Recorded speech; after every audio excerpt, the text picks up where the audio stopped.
ప్రపంచంలోనే అతిపెద్ద గణాంక కార్యక్రమైన భారత జనగణన 2027కు ఏపీలో రంగం సిద్ధమైంది. తొలిసారిగా పూర్తిగా డిజిటల్ విధానంలో నిర్వహిస్తున్న ఈ బృహత్తర కార్యక్రమంలో మొదటి దశ ఇవాల్టి నుంచి ప్రారంభం కానుంది. తొలి విడతలో భాగంగా ఇళ్ల జాబితా గృహ గణన చేపడుతున్నట్లు రాష్ట్ర జనగణన డైరెక్టర్ జె నివాస్ తెలిపారు. ఈసారి జనగణన ప్రక్రియలో ప్రజలే స్వయంగా తమ వివరాలు నమోదు చేసుకునేందుకు స్వీయ గణన సదుపాయాన్ని కల్పించినట్లు నివాస్ వెల్లడించారు. రాష్ట్రంలో ఈ నెల 16 నుంచి 30వ తేదీ వరకు ఈ అవకాశం అందుబాటులో ఉంటుందని చెప్పారు. ప్రజలు ఈ విధానాన్ని వినియోగించుకోవచ్చునని లేదా ఎన్యూమరేటర్లు ఇంటికి వచ్చినప్పుడు వారికి సహకరించవచ్చునని కోరారు. ప్రజలు ఇచ్చే సమాచారం అత్యంత భద్రంగా ఉంటుందని, ఎలాంటి ఆందోళన అవసరం లేదని భరోసా ఇచ్చారు.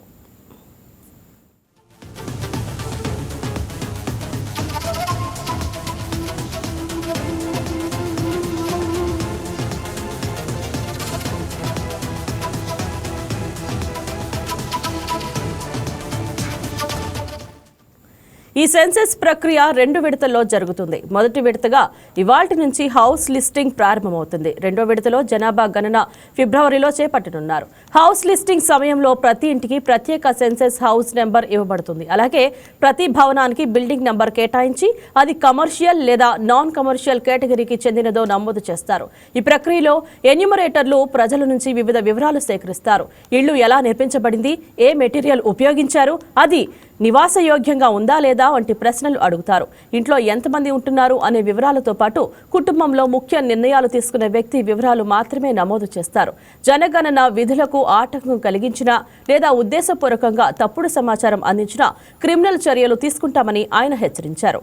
రాష్ట్ర వ్యాప్తంగా ఎన్యూమరేటర్లుగా 80% గ్రామ వార్డు సచివాలయ ఉద్యోగులనే నియమించినట్లు స్పష్టం చేశారు. మిగిలిన 20% ఇతర శాఖల ఉద్యోగులు ఈ విధుల్లో పాల్గొంటారని వివరించారు. ఇదే అంశం గురించి మరిన్ని వివరాలు మా స్పెషల్ కరెస్పాండెంట్ బిందు ఫోన్ ఇళ్లలో సిద్ధంగా ఉన్నారు. గుడ్ మార్నింగ్ బిందు, చెప్పండి. 2027 భారత జనగణన ప్రత్యేకతలు ఏమిటి? గత జనగణనలతో పోలిస్తే ఇందులో కొత్త మార్పులు ఏమిటి?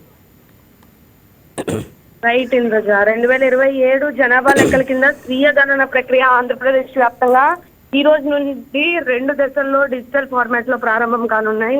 ముఖ్యంగా సెన్సస్ ఆపరేషన్ కి సంబంధించి ఆ డైరెక్టర్ జె నివాస్ తెలిపారు. అయితే మొదటి దశలో మానవ వనరులు మరియు లాజిస్టిక్స్ అవసరాలకు సంబంధించి అంచనా వేయడానికి ఇల్లు భవనాలు లెక్కించడం ద్వారా గృహాలకు సంబంధించి కూడా ఆ జాబితాని జరుగుతుందని కూడా చెప్పారు. ముఖ్యంగా ఈ జాబితాకు సంబంధించి 2027 జనాభా గణన ప్రక్రియ మొత్తం డిజిటల్ గా నిర్వహిస్తున్నారు. ఇదే డేటా సేకరణ ప్రాసెసింగ్ లో కూడా ఒక ముఖ్యమైన మార్పును సూచిస్తుంది. అయితే నివాస్ తెలిపారు, ఆంధ్రప్రదేశ్ లో 2027 జనగణన ప్రక్రియ house listing and houses census నుంచి అయితే స్టార్ట్ అవుతుంది. ఇంకా జనాభా గణన అనే 2 దశల్లో డిజిటల్ విధానంలో నిర్వహిస్తున్నారని సచివాలయంలో ఏర్పాటు చేసిన సమావేశాల్లో తెలిపారు. అయితే జనాభా గణన ఏదైతే ఉందో దేశంలో నిర్వహించే అతిపెద్ద పరిపాలనా కార్యక్రమాల్లో ఒకటిగా నిలుస్తుంది. అయితే విధాన రూపకల్పన ఎలా ఉన్నప్పటికీ కూడా పరిపాలనకు సంబంధించి ఇది చాలా కీలకమైనది. ఈ ప్రక్రియలో